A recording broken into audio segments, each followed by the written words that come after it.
Good afternoon, all of BSc second year students. Good afternoon, all of you.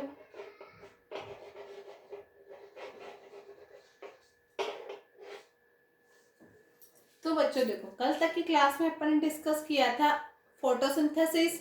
Photosynthesis के बाद में अपन अपने main topic पे आए थे, नेक्स्ट चैप्टर पे आए थे, एंड वो था आपका रेस्पिरेशन। ओके, अपना नेक्स्ट टॉपिक जो अपन चला रहे वो है रेस्पिरेशन। रेस्पिरेशन के लिए बच्चों मैंने आप लोगों को बताया था, respiration means breakdown of food. Okay, respiration means breakdown of food, जिसमें मैंने तुम लोगों को बताया था ये जो ब्रेकडाउन है ये दो टाइप से पॉसिबल है। ठीक है, presence of O2 and second है एब्सेंस ऑफ O2। जो ऑक्सीजन की प्रेजेंस में हो रहा था उसे अपन बोल रहे थे एरोबिक रेस्पिरेशन, और जो ऑक्सीजन की एब्सेंस में हो रहा था उसे अपन बोल रहे थे एनएरोबिक रेस्पिरेशन।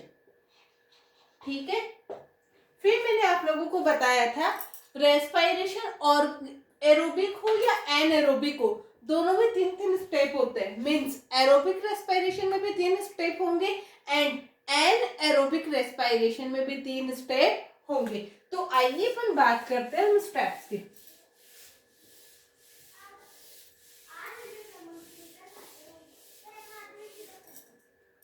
ठीक है, देखिए रेस्पिरेशन का सिंपल मीनिंग जैसे मैंने आप लोगों को बताया, ब्रेक डाउन ऑफ फूड।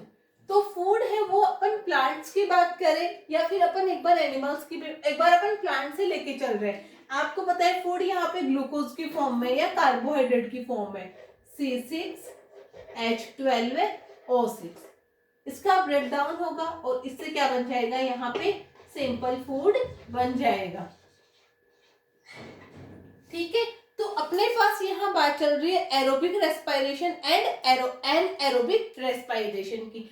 तो रेस्पिरेशन भले ही और एरोबिक हो या एनएरोबिक हो, सब में सबसे पहले जो फर्स्ट सबस्ट्रेट काम में आएगा वो क्या काम में आएगा, ग्लूकोज। क्या काम में आएगा, ग्लूकोज। ठीक है, तो यहाँ पे ब्रेकडाउन किसका होना है, ग्लूकोज का।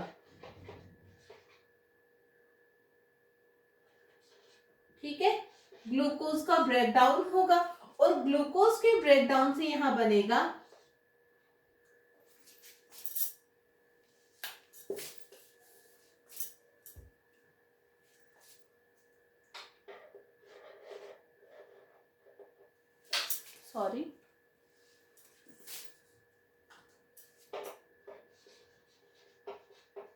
Pyruvic acid. ठीक है, यहां पे क्या बनेगा, पायरुविक एसिड। ग्लूकोज है, ग्लूकोज का ब्रेकडाउन हो रहा है और ग्लूकोज के ब्रेकडाउन से क्या बन रहा है, पायरुविक एसिड। तो ग्लूकोज से पायरुविक एसिड या पायरुवेट बनने की जो प्रोसेस है वो कहलाती है ग्लाइकोलाइसिस। ठीक है, क्या कहलाएगी, ग्लाइकोलाइसिस। ये कॉमन स्टेप है, ध्यान से देखिएगा। ग्लाइकोलाइसिस हो गया, उसके बाद में देखा जाता है कि आगे ऑक्सीजन मिल रही है या नहीं मिल रही है, O2 प्रेजेंट है या O2 एब्सेंट है। ठीक है, अगर ऑक्सीजन प्रेजेंट है आगे, मैंने कल भी आप लोगों को ये चीज बताई थी, अगर आगे ऑक्सीजन प्रेजेंट है देन क्या होगा, यहाँ पे क्रेब्स साइकिल और ETS इलेक्ट्रॉन ट्रांसपोर्ट सिस्टम। अगर ऑक्सीजन प्रेजेंट है तो पायरुविक एसिड किस में एंटर करेगा, क्रेब्स साइकिल में, और क्रेब्स साइकिल से कौन सा सिस्टम आएगा, इलेक्ट्रॉन ट्रांसपोर्ट सिस्टम। ये बात होती है in the presence of oxygen. अगर अपन डिस्कस करें in the absence of oxygen, means अगर ऑक्सीजन प्रेजेंट नहीं है तो क्या होगा, तो यहाँ पे होता है बच्चों फर्मेंटेशन। वो फर्मेंटेशन दो टाइप का होता है, एल्कोहलिक फर्मेंटेशन एंड सेकेंड है लैक्टिक एसिड फर्मेंटेशन, ठीक है। अगर ऑक्सीजन प्रेजेंट है तो क्रेब्स साइकिल होगा और एटीएस होगा।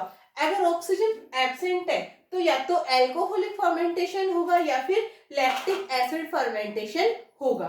मान लीजिए आप कहीं से बहुत दूर से दौड़ के आ रहे हो, ठीक है, कोई ऐसा आपको डर लग गया, मान लो कुछ पीछे आ गए आपके, ठीक है, कोई भी इमरजेंसी, आपको जल्दी से एग्जाम हॉल में ही आपको पहुंचना है, आपको कोई व्हीकल नहीं मिल रहा है, ठीक है, कुछ टाइम के लिए आप दौड़ोगे दौड़ोगे दौड़ोगे, ठीक है, ऑक्सीजन प्रॉपर मिलती जाएगी, आप धीरे धीरे चल रहे हो, तब तो मान लीजिए ये प्रोसेस होती है, क्रैब साइकिल है, एटीएस है।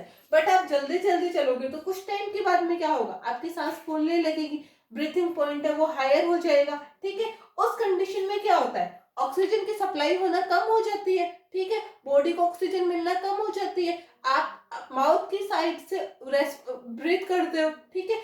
ऐसी कंडीशन में क्या बनता है, बॉडी में लैक्टिक एसिड बनता है। अब ये लैक्टिक एसिड आगे किडनी वगैरह में जाएगा और सेल्स में जाएगा, वो प्रोसेस में आगे बताऊंगी, जूलॉजी के लेवल की है, वो चीजें आगे आएगी। फिलहाल आपको इतना याद रखना है कि जो पायरुविक एसिड है, अगर उसको ऑक्सीजन मिल रही है देन क्रेब्स साइकिल एटीएस होगा, ऑक्सीजन नहीं मिल रही है देन दूसरा अल्टरनेटिव पाथवे है alcoholic fermentation and lactic acid fermentation. जो अल्कोहलिक फर्मेंटेशन है वो मिलता है यीस्ट में एंड प्लांट्स में, ठीक है। जो लैक्टिक एसिड फर्मेंटेशन है वो मिलता है एनिमल्स में। दो टाइप का फर्मेंटेशन है, तो अल्कोहलिक या तो यीस्ट में मिलेगा या फिर प्लांट स्पीसीज में मिलेगा। जो लैक्टिक एसिड फर्मेंटेशन है वो मिलेगा एनिमल सेल्स में। इतना समझ में आया, ठीक है। अब एक चीज और याद रखिएगा, जब ग्लाइकोलाइसिस की प्रोसेस होती है, मींस ग्लूकोज का ब्रेकडाउन पायरुविक एसिड में होता है, उस टाइम पे एटीपी बनता है प्लस 2 NaDH2 बनते हैं, ठीक है। जब ग्लाइकोलाइसिस की प्रोसेस होती है उस टाइम पे एक मॉलिक्यूल एटीपी बनता है प्लस 2 NaDH2 बनते हैं।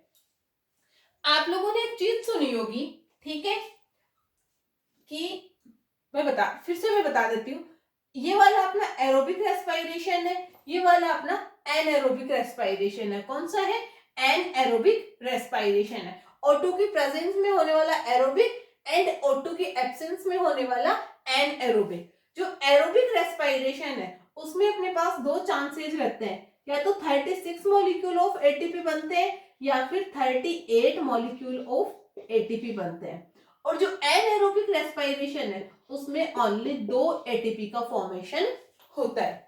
फिर से याद रखिएगा, यहाँ एटीपी भी 2 बनते हैं बच्चों, ठीक है। ग्लूकोज से पायरुविक एसिड बनने में या पायरुवेट बनने की जो प्रोसेस है वो कहलाती है ग्लाइकोलाइसिस। एंड ग्लाइकोलाइसिस में 2 एटीपी बनते हैं, 2 NaDH2 बनते हैं। इतना क्लियर हो गया। अब आगे इस पायरुविक एसिड को ऑक्सीजन मिल रहा है तब तो वो होगा एरोबिक रेस्पिरेशन, ऑक्सीजन नहीं मिल रहा है देन वो होगा एनएरोबिक रेस्पिरेशन, ठीक है। तो जो आगे की एरोबिक रेस्पिरेशन की प्रोसेस है उसमें ऑल ओवर देखा जाए तो 36 या 38 एटीपी बनते हैं, बट जो एनएरोबिक है उसमें ओनली 2 एटीपी बनते हैं। यहाँ 2 एटीपी बनने का रीजन ये है, ठीक है, ये अपन बाद में डिस्कस करेंगे।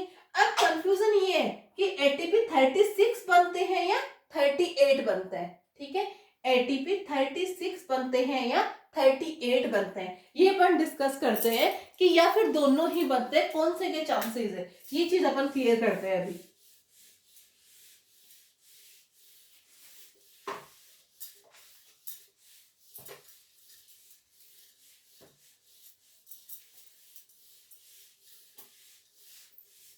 अब देखिएगा, मैंने आप लोगों को बताया था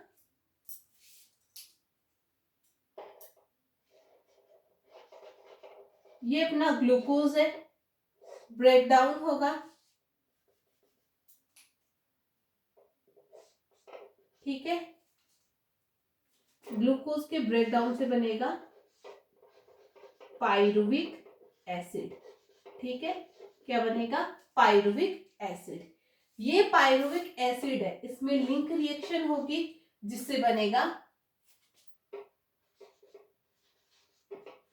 एसिटाइल कोएंजाइम ए। क्या बनेगा? Acetyl co enzyme A. इसको एसिटाइल को एंजाइम ए से ये एसिटाइल को एंजाइम ए कहा जाएगा? ठीक है, ये कहा जाएगा, ये बात अपन आगे करेंगे। इस एसिटाइल को एंजाइम ए से आगे बनते हैं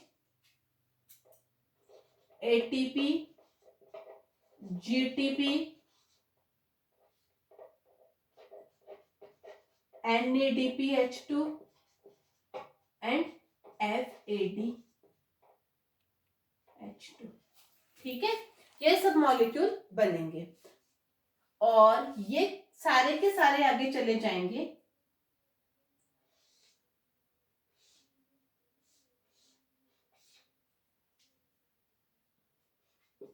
ETS में, जहां पे इन सबको कन्वर्ट किया जाएगा इनटू ATP में। क्यों? मैंने आप लोगों को बताया था, बॉडी ओनली ATP को एक्सेप्ट करती है। ये FADH2, NADH2, NADPH2, GTP, ये सब किस में कन्वर्ट हो जाएंगे? ATP में कन्वर्ट हो जाएंगे। किसके थ्रू? ETS के थ्रू। तो ग्लूकोज से पायरुवेट या पायरुविक एसिड बनने की जो प्रोसेस है वो कहलाती है ग्लाइकोलाइसिस। क्या कहलाएगी? ग्लाइकोलाइसिस। और ये कहाँ होगी? In the cytoplasm. कहाँ कंप्लीट होगी बच्चों? ये साइटोप्लाज्म में कंप्लीट होगी। अब ये जो पायरुविक एसिड है ये मूव ऑन करेगा माइटोकॉन्ड्रिया की मैट्रिक्स में। कहाँ एंटर करेगा ये? माइटोकॉन्ड्रिया की मैट्रिक्स में, जहां ये कन्वर्ट होगा एसिटाइल को एंजाइम ए में। तो पायरुविक एसिड के एसिटाइल को एंजाइम ए में कन्वर्ट होने की प्रोसेस कहलाती है लिंक रिएक्शन। ठीक है, ग्लाइकोलाइसिस से बना पायरुविक एसिड। पायरुविक एसिड जो बना है वो अपना कहाँ प्रेजेंट है? साइटोप्लाज्म में प्रेजेंट है। ये साइटोप्लाज्म से कहाँ मूव ऑन करेगा? माइटोकॉन्ड्रिया की मैट्रिक्स में, जहां ये पायरुविक एसिड कन्वर्ट हो जाएगा एसिटाइल को एंजाइम ए में। तो पायरुविक एसिड के एसिटाइल को एंजाइम ए में कन्वर्ट होने की प्रोसेस है वो कहलाती है लिंक रिएक्शन। आगे ये जो एसिटाइल को एंजाइम है ये पार्टिसिपेट करेगा क्रेब्स साइकिल में। ठीक है, ये भी कहाँ हो रहा है? मैट्रिक्स में। अब आगे की जितनी भी प्रोसेस है, तीनों प्रोसेस है, वो कहाँ हो रही है? माइटोकॉन्ड्रिया की मैट्रिक्स में हो रही है। मींस मैंने बताया जनरली 3 स्टेप है एरोबिक रेस्पिरेशन में, glycolysis, Krebs cycle and ETS। ठीक है, जो ग्लाइकोलाइसिस है वो हो रहा है साइटोप्लाज्म में, क्रेब्स साइकिल एंड ETS कहाँ हो रहे हैं? मैट्रिक्स ऑफ माइटोकॉन्ड्रिया में। But glycolysis and Krebs cycle के बीच में कनेक्टिव रिएक्शन है, ये कनेक्टिव लिंक है। वो कनेक्टिव लिंक क्या है? Link reaction. ये दोनों को जोड़ रही है ये रिएक्शन, जिस रिएक्शन में क्या हो रहा है? पायरुविक एसिड का एसिटाइल को एंजाइम ए में कन्वर्जन हो रहा है। ये रिएक्शन ग्लाइकोलाइसिस को क्रेब्स साइकिल से जोड़ रही है, देन इसे अपन क्या बोलते हैं? लिंक रिएक्शन बोलते हैं। ठीक है, अभी देखिएगा, मैंने आप लोगों को बताया था ग्लूकोज से जो पायरुविक एसिड बनता है उस टाइम पे क्या होता है? 2 ATP बनते हैं एंड 2 NADH2 बनते हैं। क्या बनते हैं? 2 ATP बनते हैं, 2 NADH2 बनते हैं। ठीक है, अब आपको पता है ये ATP एंड NADH2 कहाँ बने हैं? साइटोप्लाज्म में बने हैं। बाकी सब कहाँ बन रहे हैं? माइटोकॉन्ड्रिया की मैट्रिक्स में बन रहे हैं। ये तो ATP है, इट्स ओके, नो प्रॉब्लम। ये कहाँ चले जाएंगे? ETS में या माइटोकॉन्ड्रिया की मैट्रिक्स में चले जाएंगे। बट ये जो NADH2 है, मैंने आपको बताया बॉडी खाली किसको एक्सेप्ट कर रही है? ATP को एक्सेप्ट कर रही है। तो ये जो 2 NADH2 बने हैं इनको भी तो अपन को ATP में चेंज करना पड़ेगा, और चेंजिंग की प्रोसेस कहाँ हो रही है? माइटोकॉन्ड्रिया की मैट्रिक्स में हो रही है। मींस इन दोनों को कहाँ भेजना पड़ेगा? माइटोकॉन्ड्रिया की मैट्रिक्स में भेजना पड़ेगा। अब इनके ट्रांसफर की जो प्रोसेस है उसमें 2 शटल काम में आते हैं। क्या होता है? यहाँ 2 शटल काम में आएंगे, एक फर्स्ट शटल, एक है सेकंड शटल। ठीक है, फर्स्ट शटल से अगर ये NADH2 यहां जा रहा है मैट्रिक्स में, तब नो एनर्जी रिक्वायर्ड। ठीक है, सीधा का सीधा क्या किया जाएगा, इस NADH2 को यहाँ भेज दिया जाएगा ताकि ये भी ATP में कन्वर्ट हो सके। लेकिन अगर दूसरा तरीका यूज में लिया जा रहा है, सेकंड शटल को काम में लिया जा रहा है, तो सेकंड शटल में क्या होता है, एक मॉलिक्यूल में एक ATP कंज्यूम होता है, तो 2 NADH2 है, देन यहाँ पे कितने ATP यूटिलाइज होंगे ट्रांसफर करने में, 2 ATP यूटिलाइज होंगे। तो टोटल अपने पास बनते तो 38 ATP है, ठीक है, ऑल ओवर रेस्पिरेशन में कितने ATP बनते हैं, 38 ATP बनते हैं। बट अगर अपन सेकंड शटल यूटिलाइज कर रहे हैं, कौन सा शटल यूटिलाइज कर रहे हैं, सेकंड शटल, देन 38 - 2 = 36। ये समझ में आया कि 38 ATP कब यूटिलाइज होंगे, कब बनेंगे, एंड 36 ATP कब बनेंगे। अगर NADH2 का ट्रांसपोर्टेशन सेकंड शटल के थ्रू हो रहा है तो 2 ATP यहाँ पे कंज्यूम हो जाएंगे, देन ओवरऑल 36 ही बनेंगे।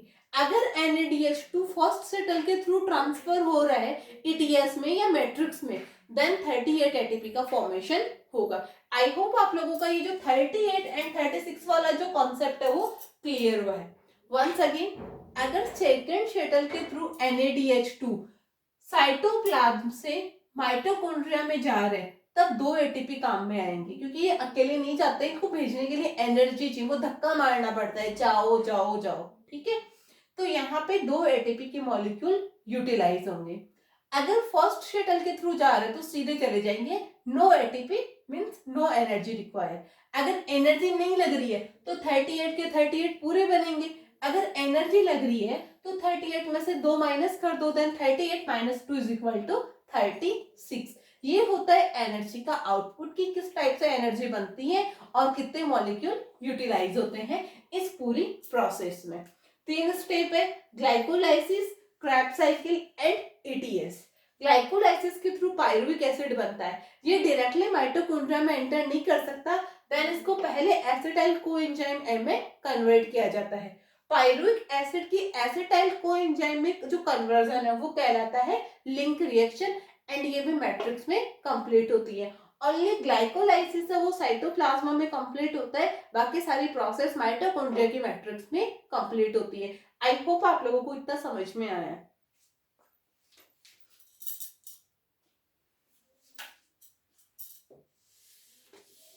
ग्लाइकोलाइसिस की जो प्रोसेस है वो दोनों के लिए कॉमन है, भले ही वो रेस्पिरेशन एरोबिक हो या फिर वो एनएरोबिक हो, कोई फर्क नहीं पड़ता है कि प्रोसेस ऑक्सीजन की प्रेजेंस में हो रही है और ऑक्सीजन की एब्सेंस में हो रही है। ग्लाइकोलाइसिस के बाद की जो प्रोसेस है, ठीक है, मींस क्रेब्स साइकिल है, ETS है, ये अलग होती है। अगर ऑक्सीजन है देन क्रेब्स साइकिल होंगे और ETS होगा, अगर ऑक्सीजन एब्सेंट है देन क्या होगा, alcoholic fermentation and lactic acid fermentation. अब बच्चों अपन बात कर लेते हैं सबसे पहले अबाउट ग्लाइकोलाइसिस की।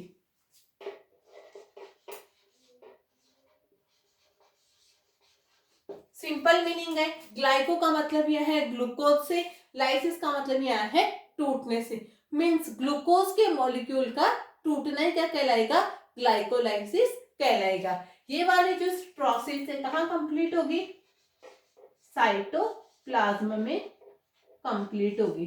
टोटल इसमें अपन 10 स्टेप पढ़ेंगे, ठीक है। ये एक टाइप की एंजाइमेटिक प्रोसेस है। क्या प्रोसेस है, एंजाइमेटिक प्रोसेस है, यानी जहां पे बहुत सारे एंजाइम्स का अपना अपना रोल रहेगा। एक स्टेप में से दूसरे स्टेप में जाने के लिए कौन रिस्पॉन्सिबल होगा, यहाँ पे एंजाइम। एंजाइम के बिना ये ग्लाइकोलाइसिस कंप्लीट नहीं हो सकता। तो अपन देखिए बात करते हैं कौन कौन सी स्टेप होती है, मींस कैसे ग्लूकोज के थ्रू पायरुविक या पायरुवेट कैसे ग्लूकोज के मॉलिक्यूल के थ्रू क्या बनता है, पायरुवेट बनता है। आइए अपन बात करते हैं बच्चों।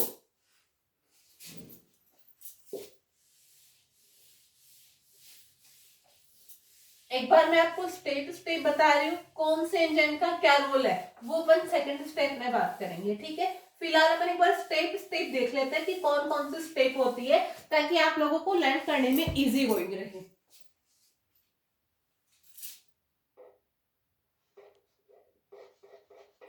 ठीक है, सबसे पहले अपने पास क्या रहता है, ग्लूकोज रहता है।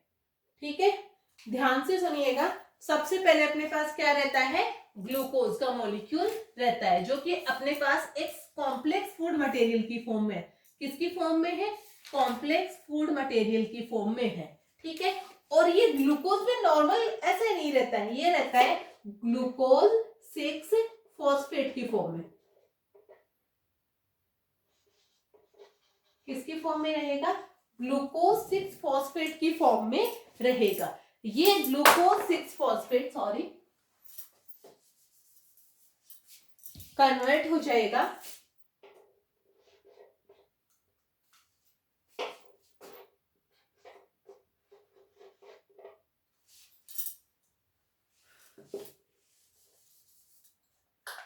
ग्लूकोज 6 फॉस्फेट है अपने पास। ठीक है, सो 1 सेकेंड,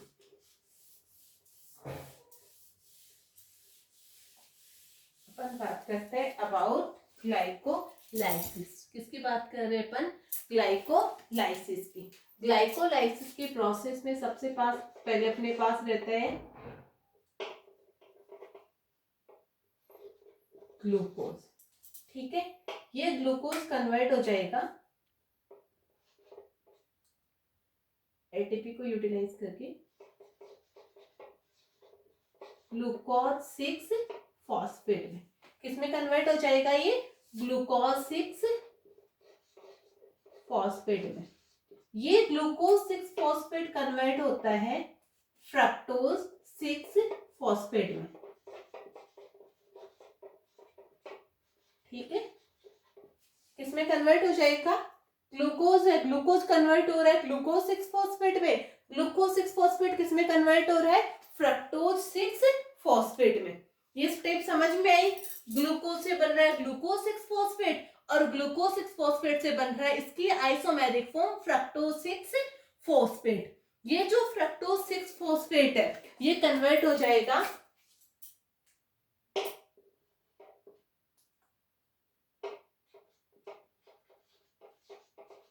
फ्रक्टोज 1,6 बाई फॉस्फेट में। ठीक है, ग्लूकोज बना रहा है ग्लूकोज 6 फॉस्फेट, ग्लूकोज 6 फॉस्फेट बना रहा है फ्रक्टोज 6 फॉस्फेट, और फ्रक्टोज 6 फॉस्फेट से क्या बन रहा है, फ्रक्टोज 1,6 बाई फॉस्फेट। ठीक है, ये फ्रक्टोज 1,6 बाई फॉस्फेट है, ये दो मॉलिक्यूल में टूट जाएगा।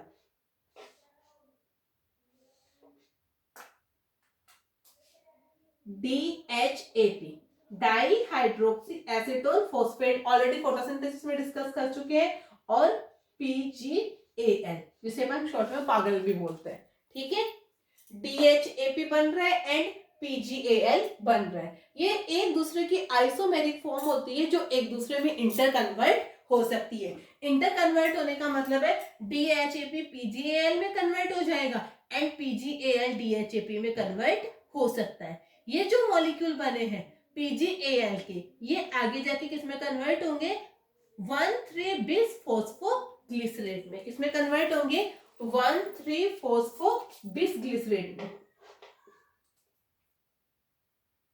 1,3, ठीक है, थोड़ा सा छोटा लिख देती हूं मैं ताकि इजी रहे।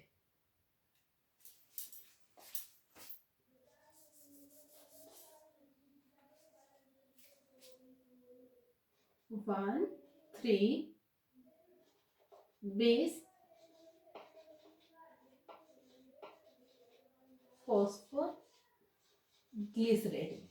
ठीक है, क्या बन रहा है, 1,3-bis फॉस्फोग्लिसरेट। ये जो 1,3-bis फॉस्फोग्लिसरेट है ये कन्वर्ट हो जाएगा 3-फॉस्फोग्लिसरेट में। किसमें कन्वर्ट होगा,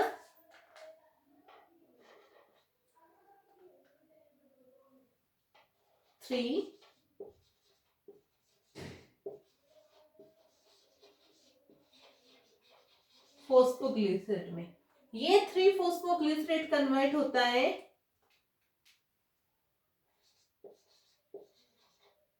2-फॉस्फोग्लिसरेट में। ठीक है, इसमें कन्वर्ट हो जाएगा, दिख रहा है ना आराम से, 2-फॉस्फोग्लिसरेट में। ये 2-फॉस्फोग्लिसरेट जो बना है ये कन्वर्ट हो जाएगा नए मॉलिक्यूल में जिसका नाम होता है फोस्फोइनोल पाइरुवेट में। किसमें कन्वर्ट हो जाएगा? फोस्फोइनोल पाइरुवेट में। फुल फॉर्म लिख देती हूँ मैं इसकी।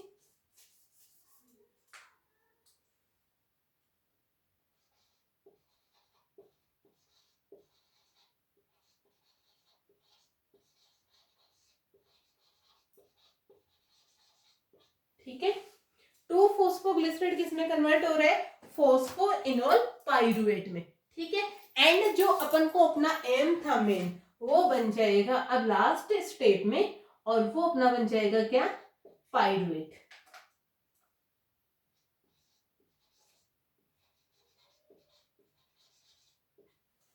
ठीक है, थोड़ा सा इनको मैं एनलार्ज दिखे आपको हाईलाइट कर देती हूँ, इसलिए इनको।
ठीक है, अभी देखिएगा पूरे स्टेप में होता क्या है, अपन एक बार फिर से डिस्कस करते हैं। अपने पास था ग्लूकोज, अपन पढ़ रहे हैं ग्लाइकोलाइसिस, जो साइटोप्लाज्म में कंप्लीट हो रहा है। ग्लाइकोलाइसिस का मतलब है ग्लूकोज के मॉलिक्यूल का ब्रेकडाउन होना या ग्लूकोज के मॉलिक्यूल का टूटना।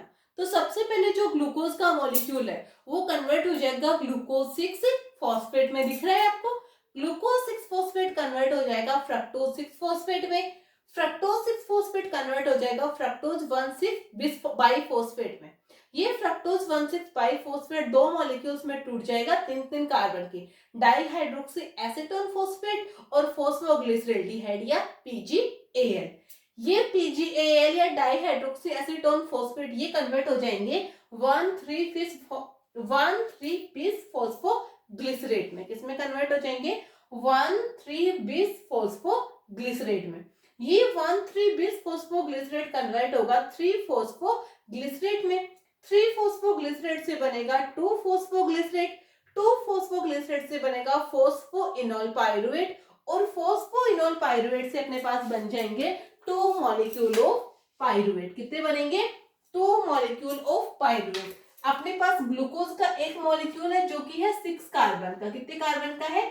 6 कार्बन का। जो पाइरुवेट है वो अपने पास आ रहा है 3 कार्बन का। मींस 3-3 कार्बन के कितने मॉलिक्यूल बनेंगे? 2 मॉलिक्यूल बनेंगे। और इस टाइप से अपना जो ग्लाइकोलाइसिस है वो कंप्लीट होगा। अब यहाँ पे कौन कौन सा एंजाइम का रोल होता है और क्या क्या प्रोसेस होती है वो ऊपर अपने नेक्स्ट क्लास में डिस्कस करेंगे। वंस अगेन ग्लूकोज 6 फॉस्फेट से बना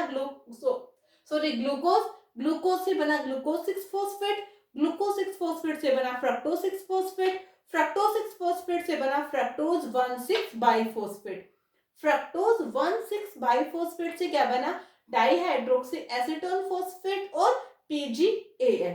पीजीएएल से बना 1,3-bis फॉस्फोग्लिसरेट, 1,3-bis फॉस्फोग्लिसरेट से बना 3-फॉस्फोग्लिसरेट, 3-फॉस्फोग्लिसरेट से बना 2-फॉस्फोग्लिसरेट, 2-फॉस्फोग्लिसरेट से बना फॉस्फोइनोल पाइरुवेट, फॉस्फोइनोल पाइरुवेट से बना अपना एंड प्रोडक्ट या अपना एम प्रोडक्ट पाइरुवेट, जिसके 2 मॉलिक्यूल बनते हैं। क्योंकि ग्लूकोज 6 कार्बन का है, एंड पायरुवेट अपना 3 कार्बन का है, तो 3 कार्बन के 2 मॉलिक्यूल बनते हैं। टोटल ये 1 2 3 4 5 6 7 8 9 10 स्टेप प्रोसेस होती है।